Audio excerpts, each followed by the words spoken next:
Kabite webale kunkubirawo baana balongo era nsense busa obuyobyo kubanga essunsa likayuuka. Onfudde Ssaalongo ku myaka gino emito era kati ntambula nkinagguka. Mu butuufu kino kyondedde weetaaga kuzimbira nnyumba ya kalina ngibunye amadaala agasseeyo okkirire ng'eno bw'oyambuka. Lwa bwavu buno neesinga mbadde nnina ensimbi nandikuguliddeyo ne mayiro y'ettaka mu kibuga ky'e Masaka. Kubanga onzaalidde abaana be sirinaamu kubuusabuusa olw'ensonga bafaananye ennyo jjajjange omugenzi Ddimbwe Kitaka.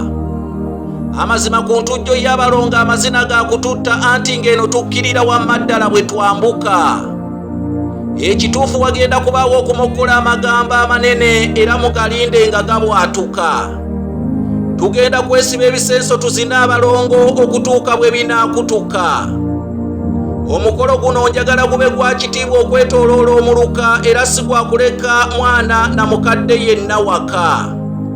Nfundikira nsaba obweza bwa Mukasa butambulire ku baana abalongo mu kwebaka ne mu kugolokoka. Nze Kanoonya Juma.